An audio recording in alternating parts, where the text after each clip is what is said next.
Hi folks, welcome to the E-3 Strategies for Permanent Residents. Today is December 10th, and it is a Thursday, so I hope you guys are having a safe and productive week. It's beautiful outdoors, at least here in Virginia, and I'm going to give it a few seconds to have people join, and we will get started on what I think are going to be some really helpful webinars.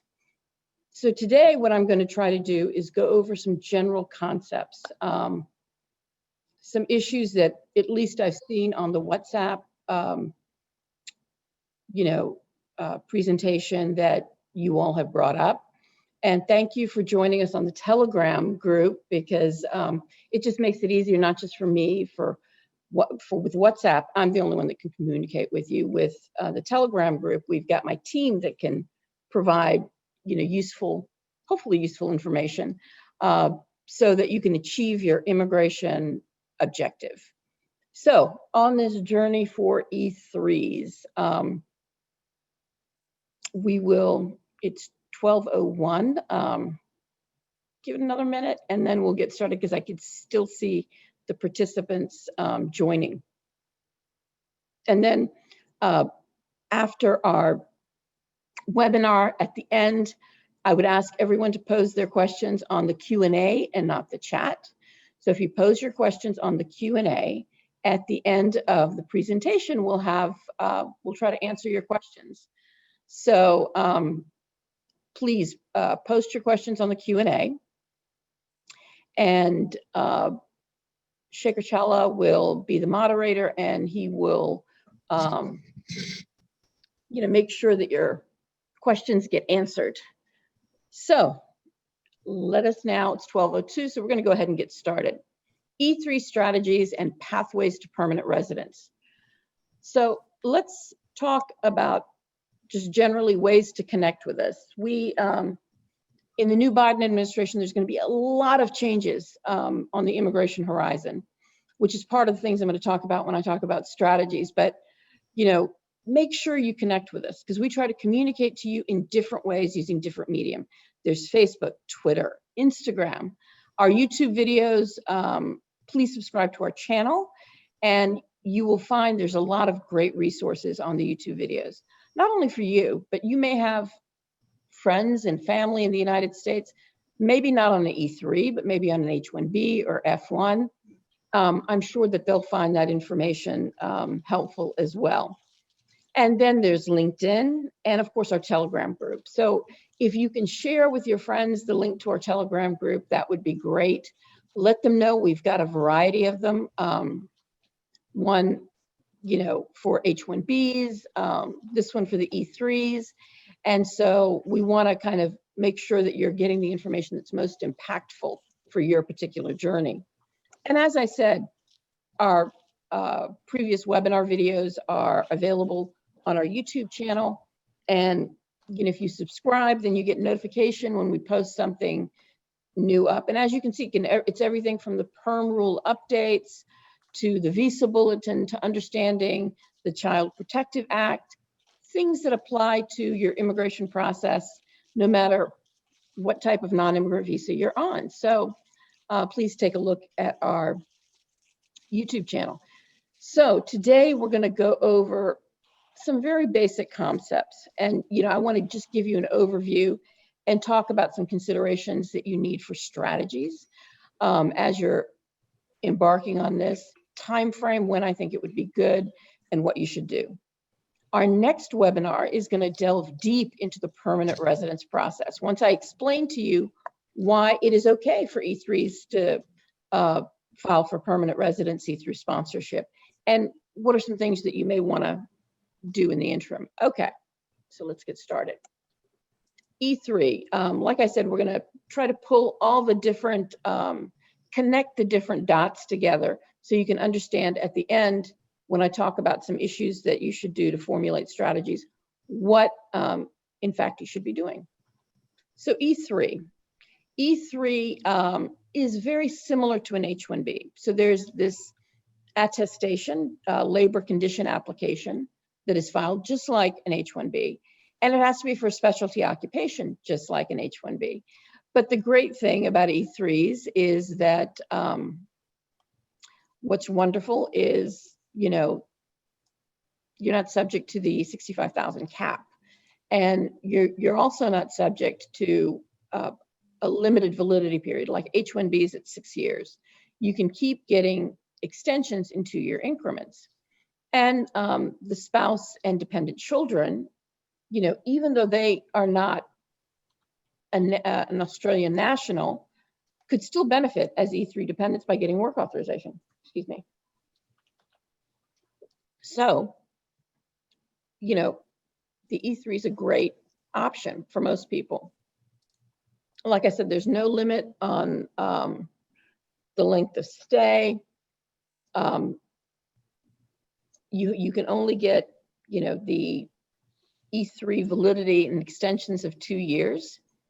And, but you can keep getting those extensions, but you have to get them in 2-year increments. So why is there so much confusion about the fact that most people think E3s cannot embark on the permanent residence process? It's because of this misguided understanding of the dual intent doctrine. Dual intent means that specific non-immigrant categories can intend to remain here temporarily while intending to remain here permanently. You can have that dual intent. So that means, in essence, that having a permanent residence process doesn't necessarily prohibit you from, benefiting from this, this particular visa allocation. In addition, you don't have to prove that you intend to return to your home country. So that's what the core essence of dual intent is. There are 2 classifications that have express dual intent. That means it is stated within the regulations. That's H's and L's. So they have clear dual intent that's expressly outlined in the regulations for that classification. Implied dual intent, is, the ability to extend or change status and not using just the fact that you've got a permanent resident application as a means to deny the extension or change of status. So E3 is similar to an implied dual intent, and I'll tell you why.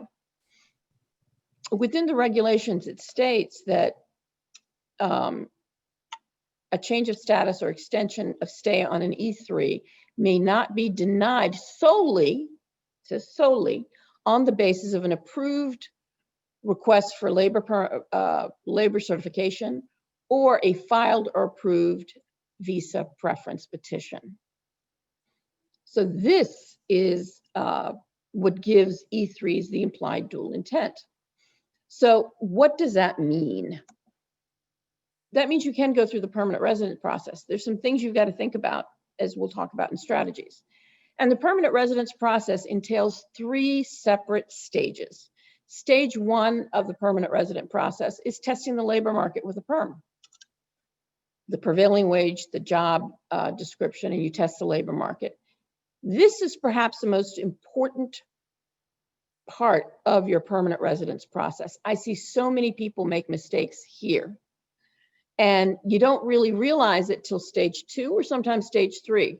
So it's really important at this juncture to make sure that you not only draft the perm for the immediate filing, but keep in mind the additional filings you will have. And that's why it's really important that you all join our next webinar, when we will talk about how critical it is to draft your permanent residence job description and what all that entails. Second, you have to file with the USCIS. This is first, in stage 1, you're testing the labor market. In stage 2, the big issue is, do you have the experience that you outlined in stage 1 to test the labor market before you join this particular employer? The education and experience. And with education, not all apples are alike. Here in the H-1B realm, you can use 3 years of experience to be equivalent to a 1-year degree. If you are filing for USC, the I-140, the criteria is different. So you have to make sure on stage 1 that those credentials are evaluated and that you would be considered whatever it is you're trying to seek, because you can't change it once the ad's been placed and once the recruitment has taken place. So you want to look at those things in stage 1. You want to, if you're going to say that you have 3 years of Java experience, you've got to demonstrate that through experience letters. Well, I like to make sure everybody gets their experience letters before we even place the ad, because that way we can be sure that you're not going to have a problem down the road. Finally, ability to pay. And believe it or not, the way you draft the ad dictates this very issue, because people think that the ads have to be unduly restrictive. They have to be super tailored to your, qualifications. And if you do that, you're going to end up perhaps bumping up the wage. So there is really a formula in preparing the job description where you look at the education, the experience, what the person is currently being paid, and all these issues to ensure that, you have a successful permanent residence application. And then finally, stage 3, there has to be an available visa number.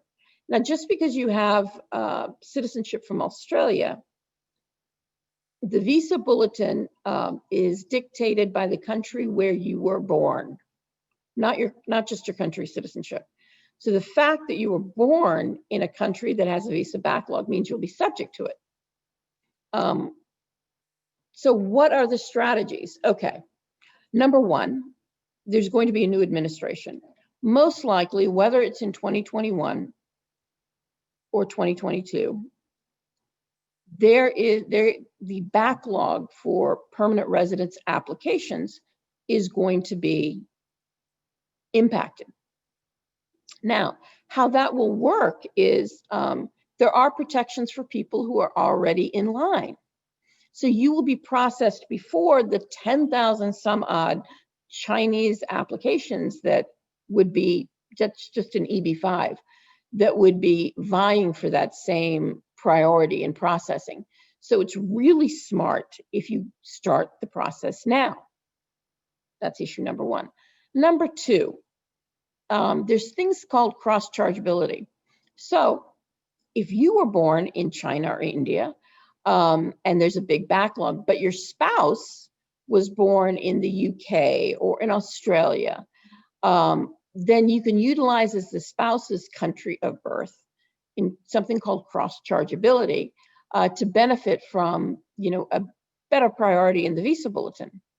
Then finally, when you are embarking on extensions after you file for permanent residence, remember that the language there said solely.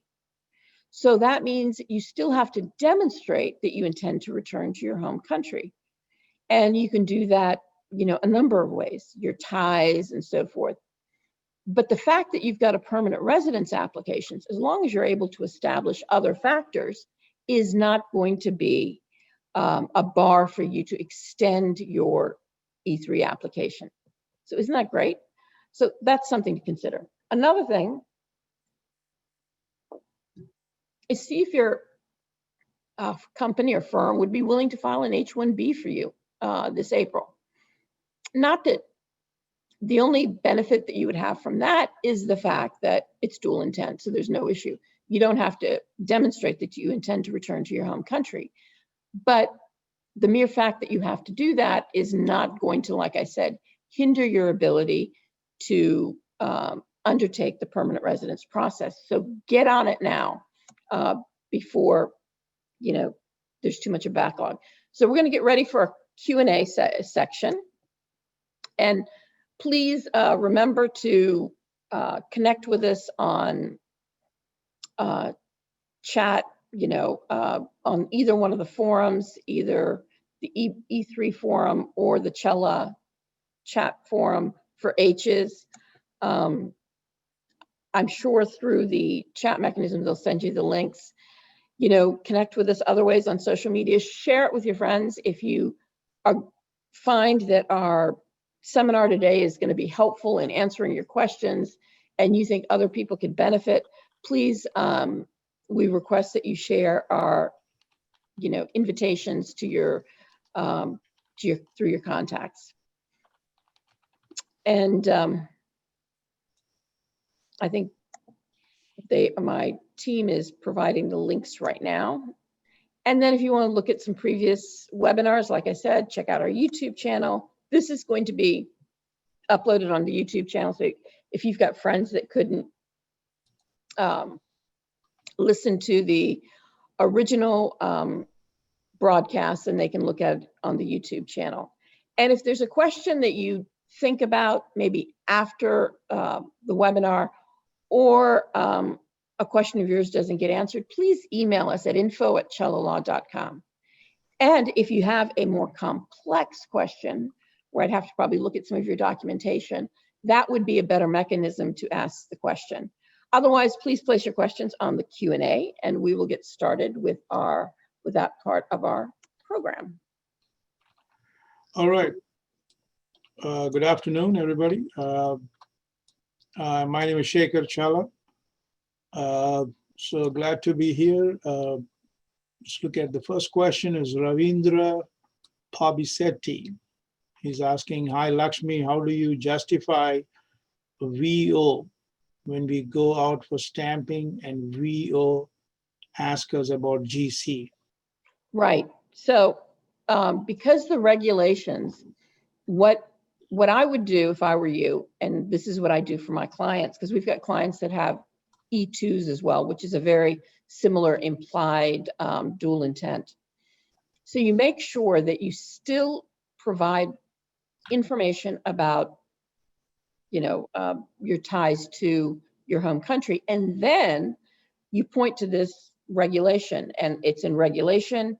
There's a memo on this, a number of things, and you provide those resources to the USCIS. I draft a letter for my clients when they go, so that I point to all these resources and say, you are not Department of State permitted to deny a visa application based on the fact that the E3 has filed a labor certification or has an approved immigrant petition. All right. Satish Karthikeyan is asking, if the immigration officer asks about I-140 application in progress while I am on next E3 visa stamping, what should I say?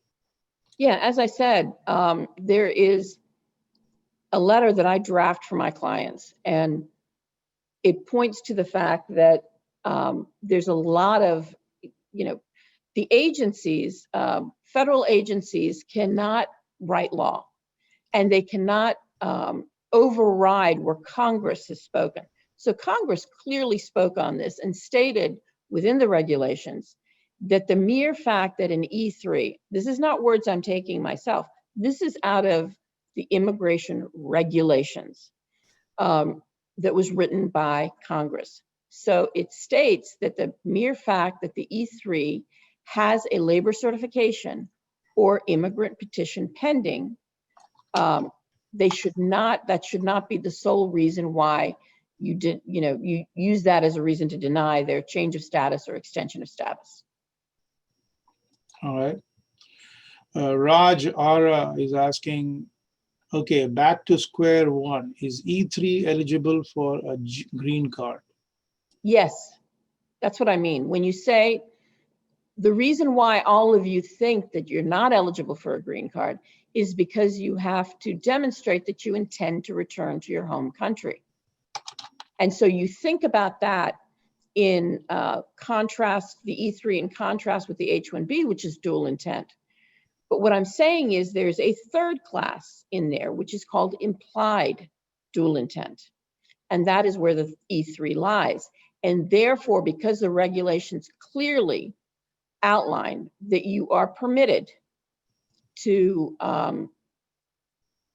have an approved labor certification or I-140 petition, that means E3s can undergo the permanent residence process without it penalizing their ability to get extensions.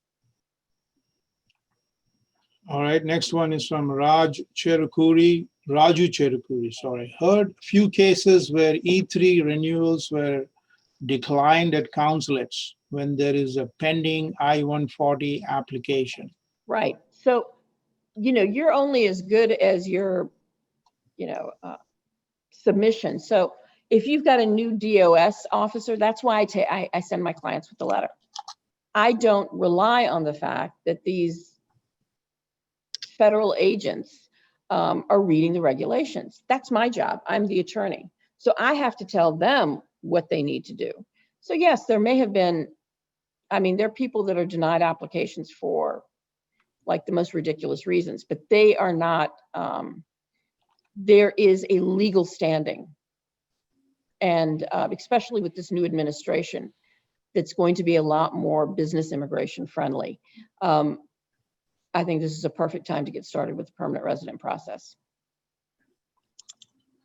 Prithvi Pemasani. My wife is on E3D.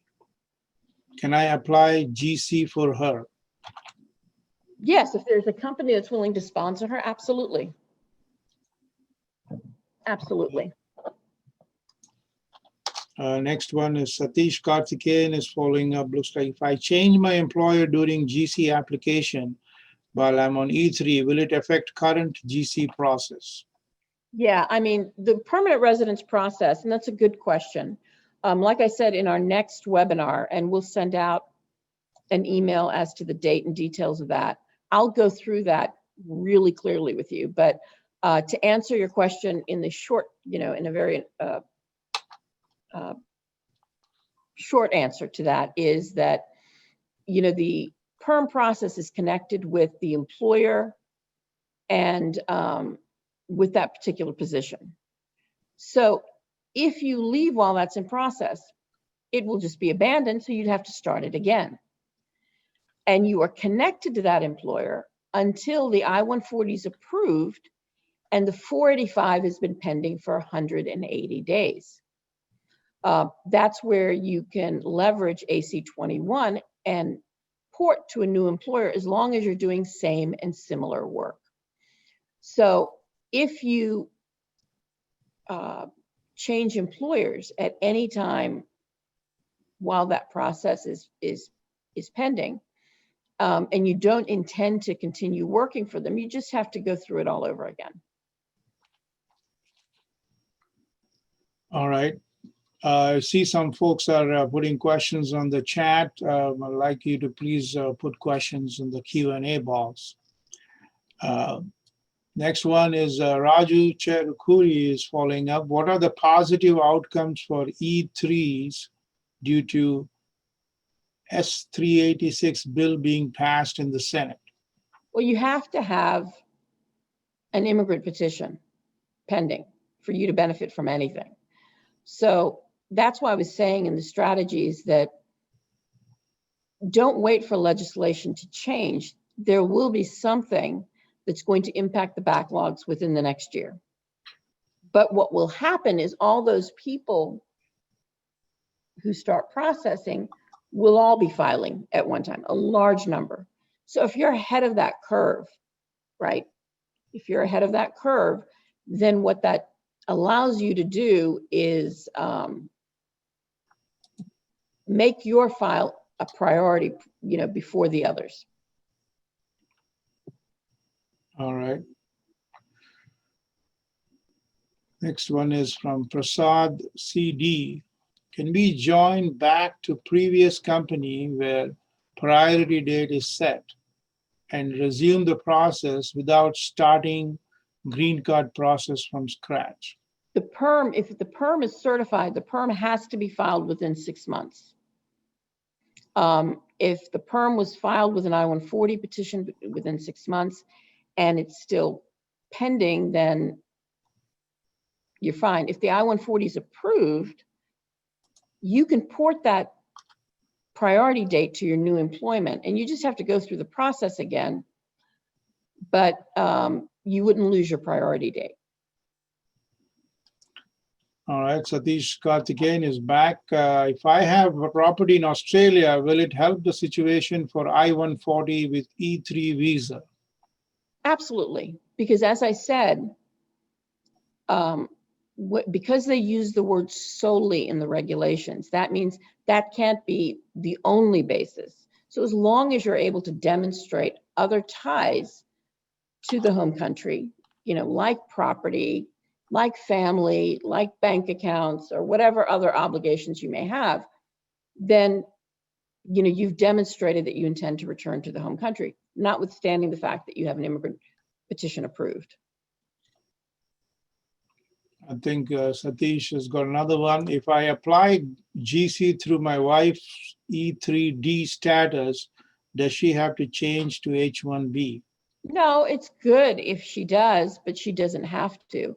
But the same thing applies, right? So she still has to demonstrate when you file for an extension that she intends to return to her home country, and cite to the fact, I would, the regulation and all the memos and the DOS directives and all that, all those resources, and say, longstanding regulation that just the mere fact that we've got an immigrant petition pending, the extension or change of status should not be denied. So I think if you include that, you can change to H-1B, but you don't have to.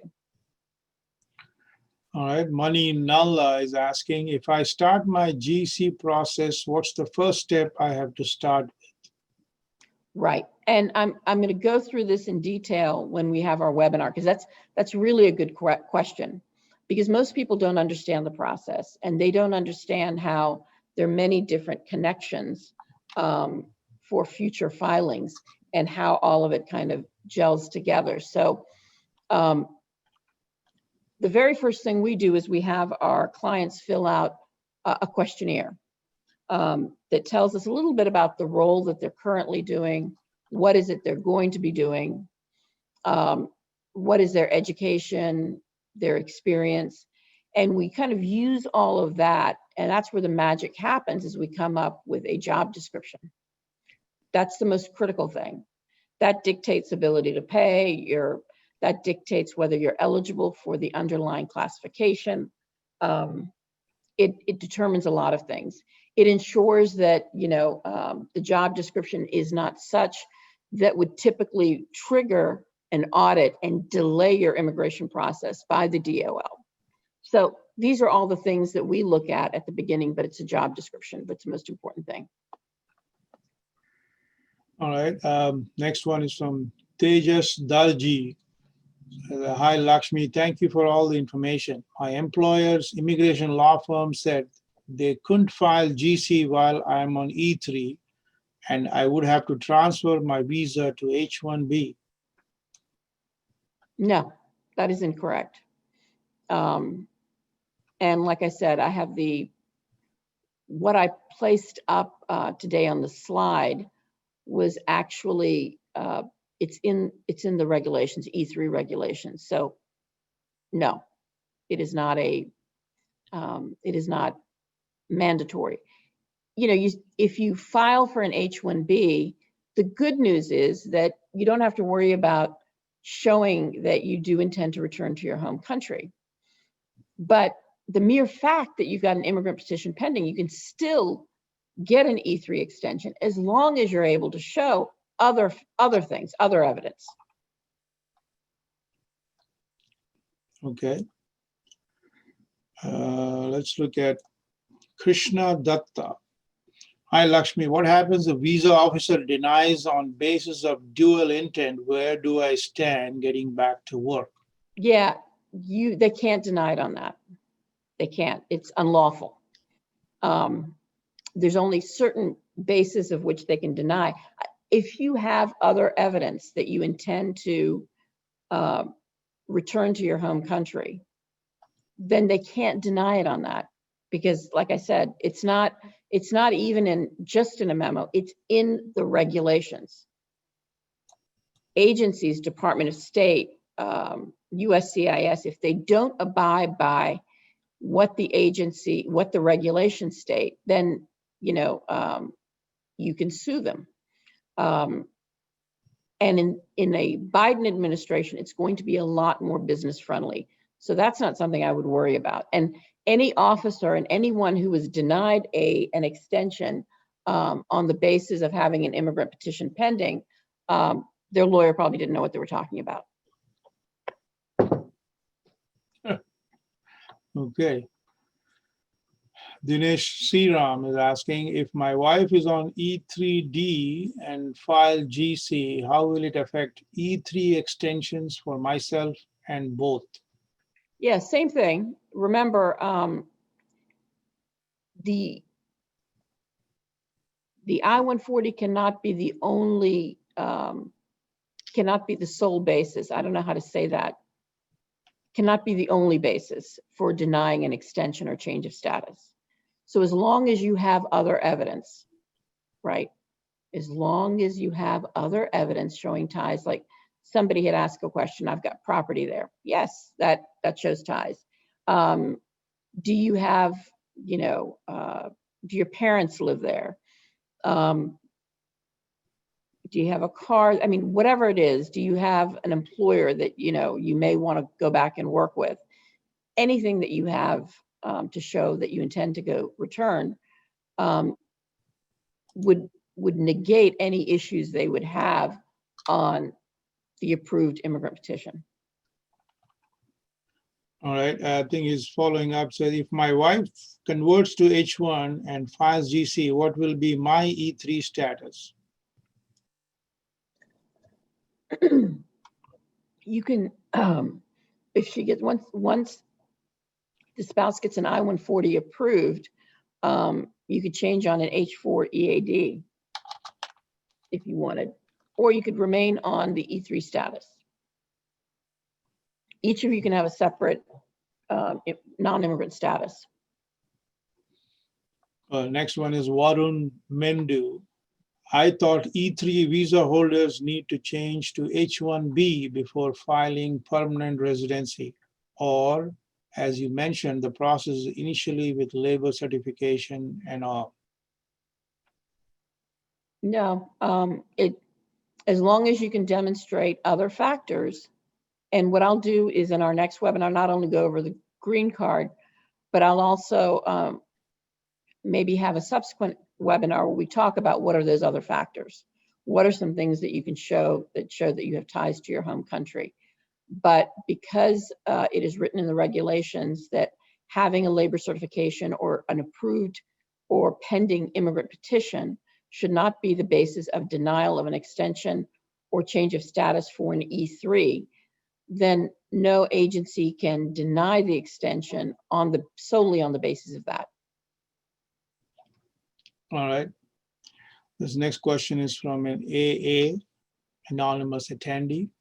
In current situation, can I continue to work even though my E3 visa expired, but I-94 is valid, or do I need to file for extension with USCIS? Right. So let's make sure we have our terms correct. The visa is the stamp that is placed in your passport when you processed your visa abroad at a US consulate. A visa is an entry document. You need a valid visa to enter the United States. However, you don't need a valid visa to stay in the United States. Once you enter the United States and you are inspected by CBP, they will issue an electronic I-94 card. The I-94 card will have your non-immigrant classification, date of entry, date of expiration. That dictates your status in the US. So as long as you're working pursuant to the terms and conditions of your E3 with your E3 employer, even if your visa has expired, as long as your I-94 is valid, then you're in valid status in the US. All right. Pankaj Agarwal is asking, permanent process is possible on E2? Yes. Okay. Uday Prakash is next. How long does it take for this process? not sure what process he's talking about. Is it better to start straight after the renewal? Also, can you give us a cost estimate of this process? Sure. If you want information about our fees, email us at info@chalalaw.com. But the perm is a process, like I said, it's 3 stages. The longest is the perm process. So initially you file for a prevailing wage determination with the Department of Labor. That takes anywhere from 6 to 8 weeks. There are parts of the recruitment process that can be started that don't require the wage to be stated. So you can go ahead and get that done. And so it takes about, 4 to 5 months to file. And I think they're currently taking about 4 months, 4 to 5 months to adjudicate. So you're talking about 8 months for the perm. And then the I-140 can be filed under premium process. And at that time, if you draft it correctly, you can file for both an EB2 and an EB3 at the same time. And that should be adjudicated within 15 days. Then it just depends on what country you were born to determine whether you can file stage 3, which is the adjustment of status. Okay, Raju Cherukuri is back. If we start I-140 process while on E3, can I change to H-1B later even after I-140 is approved? Yes. My employer tried to file H-1B this year, but my application was not picked up this year, unfortunately. Yes, you can. That's no problem. All right. Here's one from Ravi Chandra Pabisetti. What are the options we have if the visa is denied on GC basis when we go out for a stamping? If that happens, I would contest it. Like I said, they can't do that. They can't decide to change the law as long as you have other evidence. And,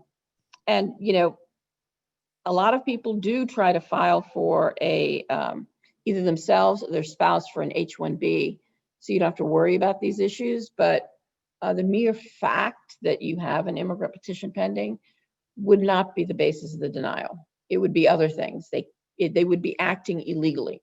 It's like somebody trying to give me a ticket at a 55-mile speed limit when I'm going 53 miles. He can't say to me, well, it looked like you were speeding. I'm going 53 miles. The radar says 53 miles. The law says I can't exceed the 55-mile speed limit. But the fact that I'm doing 53 does not mean I'm violating the law. So you can't, officer, change the law. He can't. Same thing with a Department of State individual. They can't change the law on their own. Now, the people that would have gotten denied, either they didn't demonstrate other evidence of their ties, and they didn't highlight the supporting regulation that says, hey, Department of State cannot deny this particular individual solely on the basis of an approved immigrant petition. All right. Bringing a question from the chat, like I said, please do put your questions on the Q&A box. Kumar is asking, you have told for GC, other way is to convert to H-1B. In this case, how do you justify this at the interview, converting from E3 to H-1? They don't care. Nobody cares. You can change whatever status you want. Nobody cares why. Another question on the chat, Sagar Gattepalli. My employer is not willing to file GC on E3, but they are ready to do on H-1B. My employer legal team is telling the same. How can I convince my employer? I don't know who the law firm is that's doing the work, but if your employer would like to talk to me, I would be happy to talk to them about how E3 is not barred from undertaking the permanent residence process. All right. Prasad CD, Dinesh, let's call it Dinesh Sriram is back. My company is not willing to file GC based on dual intent and rejections. Can I file with you without leaving my employer? Well, I can't sponsor you. You know, you have to find a company that'll sponsor you through employment. If that other company would like to retain us, we'd be happy to help them.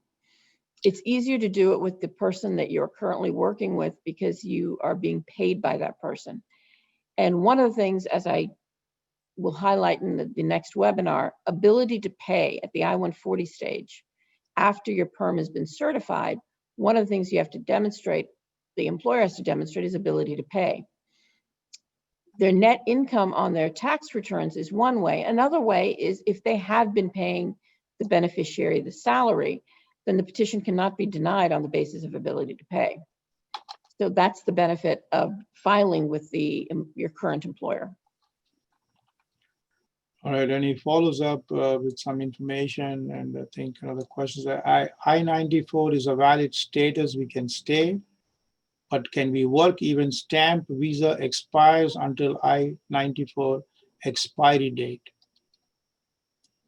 Okay, if your I-94 is valid until July 2021, okay, but your visa expired on November 2020. It's the I-94, that's your I-9 document. That's your document that gives you your work authorized status. So as long as your employment is valid, that means you're working full-time for your E-3 employer, and your I-94 is valid, that allows you to continue to work and reside in the United States. Yeah, just to clarify, I think there may be some other people who are not Telugu. Visa ఈ కంట్రీకి రావడానికే పనికొస్తుంది అంతే. దాని తర్వాత దాని value ఏం లేదు. So ఈ కంట్రీ రావాలంటే వీసా కావాలి. వచ్చిన తర్వాత పక్కన పెట్టండి వీసా. I-94 కార్డ్ చూసుకోండి. I-94 కార్డులో ఏముందో date, that is the date. Okay. You may want to say that in Hindi as well. Hindi as well, okay. Hindi में ऐसा है कि जो वीजा चाहिए, वीजा यूएस में एंटर होने के लिए चाहिए. कोई भी कंट्री में आप जाएंगे तो वीजा चाहिए. एक बार आप एंटर हुए, इमिग्रेशन वालों ने आपका वीजा देख लिया कि आपके पास वीजा है, तो वो कहेंगे फिर आओ हमारे कंट्री में आओ, स्टैंप लगाएंगे. ठीक है ना. वो स्टैंप जो है वो I-94 कार्ड जो है उस पे डेट लगा हुआ रहता है. सो वो क्या डेट है वो इम्पोर्टेंट है. एक बार आप यहाँ पे आ गए वीजा के साथ तो वीजा को भूल जाइए आप. ठीक है ना. Hopefully I was clear. अच्छा, let's go to Prasad CD. What if the priority date is current? Then there is a gap between date is current and getting the green card. What about the extension of E-3 during this period? Can they be denied? Well, yes, I mean, to a certain degree, but by that time you're an adjustee. So,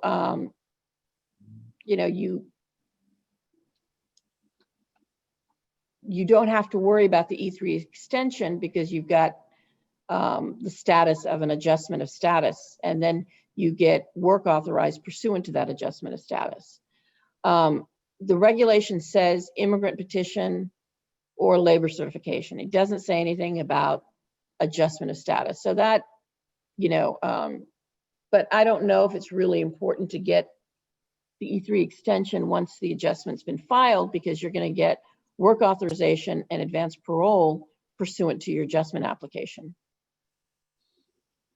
All right, next one is from an AA. Employer attorney mentioned that it's okay to start perm, but not I-140 while maintaining E-3 status. What are your comments on this? Yeah, the same regulation that your attorney is citing to, they probably didn't read it thoroughly, but it says very specifically that it is either an approved labor certification or a pending or approved immigrant petition. So neither one of those things, either the labor certification, neither the approved immigrant petition, can be a basis for denying an extension or change of status on an E3. All right, here is a question from a new person. Ravi K, what are the acceptable means to show the evidence that you intend to return apart from property or immediate family? Any ties that you have there. And that would be the problem if you don't have any. But, you know, whether you have an address, I'm sure you would have probably submitted an address in Australia that is deemed your permanent, permanent abode. If you've got, if your car's still there, if you have ties to your employer and, have constant communications with them, friends and family there, anything that you can show, organizations you belong to, churches that you go to when you go back to your home country, whatever it is that you can show that that you have ties to that country is evidence that you could submit. All right.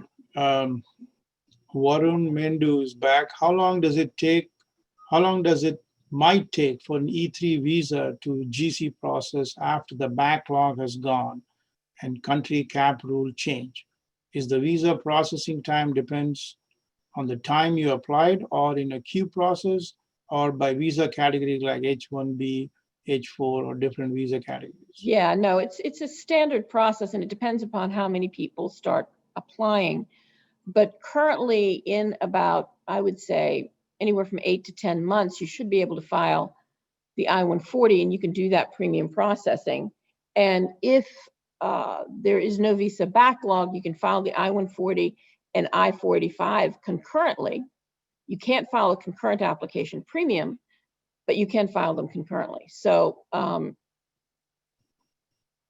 that is, if there's no backlog, you're looking at, like I said, anywhere from 8 to 10 months.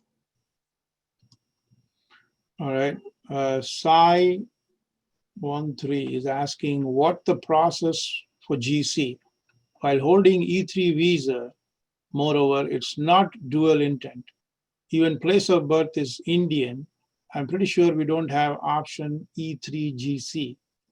No, no, its place of birth is India, yes. So that would be the one that would control where you are in the visa bulletin. But there are not just explicit dual intent and no dual intent. There's something called implied dual intent. And just to give you guys a background, my background, I've been practicing for over 25 years.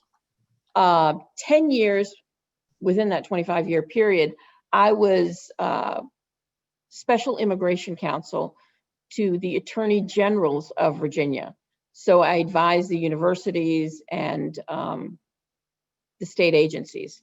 We're the only law firm that has had tenure that long continuously.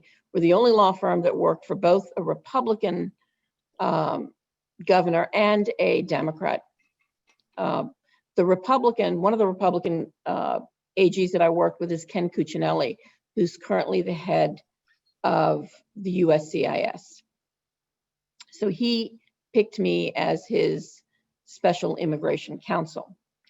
During his time, I advised SHEV, which is the higher education State Council for Higher Education. For the state. And one of the things we had to determine is what classifications, non-immigrant classifications, are eligible for in-state tuition and which non-immigrants classifications are not. And in the state of Virginia, it depends on whether you can have the present intent to reside here indefinitely. So I looked at all the classifications, and there were some H and L that were express, but we had a whole group of classifications where they could intend to stay in the US indefinitely, even though there was no express dual intent. There was something that's called implied dual intent. And even now, the state of Virginia, their guidelines for determining who is eligible for in-state and out-of-state tuition is dependent on that analysis that I gave them in their schedule. So it was under Ken Cuccinelli, who's the first, current USCIS director, temporary director. And, I drafted those guidelines, which is dictated on whether you have either express or implied dual intent. So that gives you some background as to the reliability and, of the research that I've done, if I've had to do it for state agencies and attorney generals, and especially the one who's our USCIS director now. All right.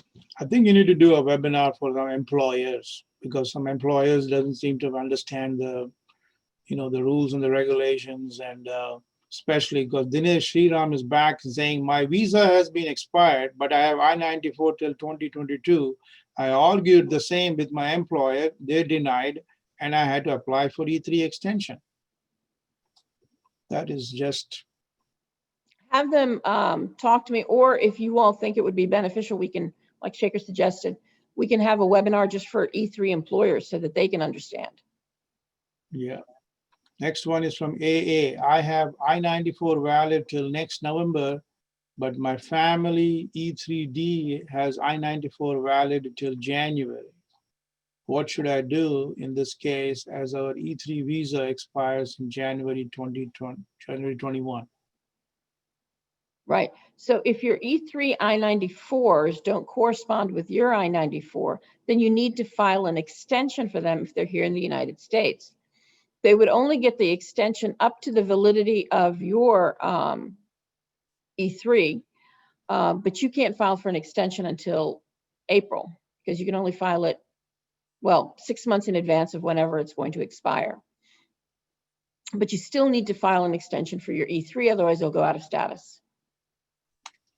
All right, Pankaj Agarwal wants to thank you so much, Shala Law Group. This is really helpful. Prasad CD is back. What if we don't have any ties in Australia, but ties with India, as I am Indian born and my wife is also Indian born? Will that suffice? Yes, because you just need to intend to return to your home country, and home country, because you have you were born in India and have ties in India, you'd be able to demonstrate that there. Yes. So Ravi K is back. He's asking to extend the question. Most of us were born in India, moved to Australia, got citizenship, and then moved to USA. We don't have property out there. We do have bank accounts, superannuation, investments, however, no physical property, car, relatives, physical property. So does bank balance, superannuation account suffice as evidence? No, it does absolutely help. And like I said, depending upon, and a lot of these things are, but depending upon where you process your E3, if you go back, and I'll have to check to see if India will process E3s. They should, because they do H-1Bs, but there's always, Mexico, going to Mexico to process. And we've got a contact there if anybody's interested. But this can be, I can go into detail about this in our follow-up seminar to let you know what the best way is to address, showing country ties. All right, I'm picking a question from the chat. Like I said, please put questions in the Q&A so that, we don't miss. Shailesh Kadam is asking, my E3 visa is approved, but my I-94 is expired. Do I need to go out of country to get the I-94 date updated? How is your visa? That sounds odd to me. Why did they give you a shorter I-94 when you entered on that visa? Is it because your passport was about to get ready to expire? Is that why? Because that would be the only reason why they would give you less of a date. All right. Ravi K is asking again, it's India does E3. I have done E3 in Australia, Canada, Mexico. Yeah, so you've got other options, which means they will, you just have to demonstrate that you have ties in your home country and you tend to return.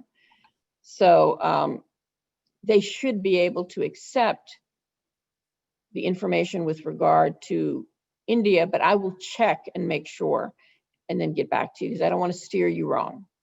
I'll post it in the Telegram group. All right. The next question is Shekhar Yadlapalli. Employer mentioned that it is okay to start perm, but cannot file I-140 while maintaining E3 status. What are your comments on this? Please advise based on employer's attorney advice. Yeah, that's incorrect. Like I said, the regulation that allows for E3s to file a labor cert, in the same line, it says either approved labor cert or pending or approved I-140 petition, immigrant petition. So if they're citing that you could do one and it's in the same line of the regulation, I don't understand how they're making that mistake. They're wrong. All right. लगता है भाई साहब आप लोग मेरी बात नहीं सुन रहे हैं या तो फिर आप मेरी बात समझ नहीं रहे हैं कि मैंने कहा कि आप चैट में मत क्वेश्चन पूछिए, Q&A बॉक्स में पूछिए। प्लीज कहीं फिर मिस हो गया तो फिर आप मुझे कोसेंगे ना, तो वो मैं नहीं होना चाहता हूँ। तो प्लीज समझिए मेरी परेशानी, ठीक है ना? अच्छा, शैलेश भाई, I will update Shailesh Kadam's question. I will update in Q&A, but replying to the question, due to COVID, I applied it online and it took time to get it processed. I think his initial question, my E3 visa is approved, but I-94 is expired. I think that he was trying to clarify on that. Due to COVID, I applied online, it took time to get it processed. So maybe that's why the discrepancy in a shorter visa.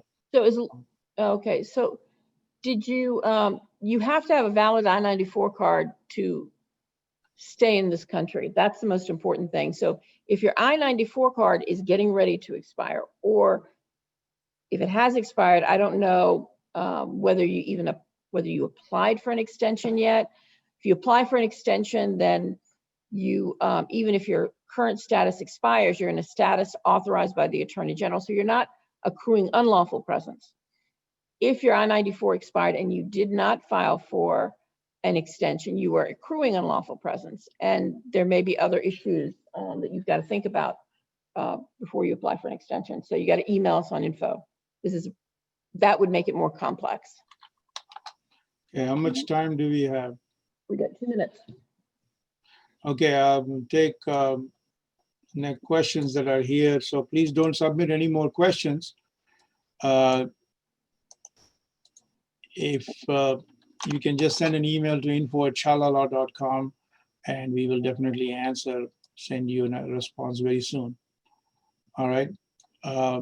So the next one, Satish Karthikeyan says, it happened to me as well. I-94 backdated while my visa has a spot dated.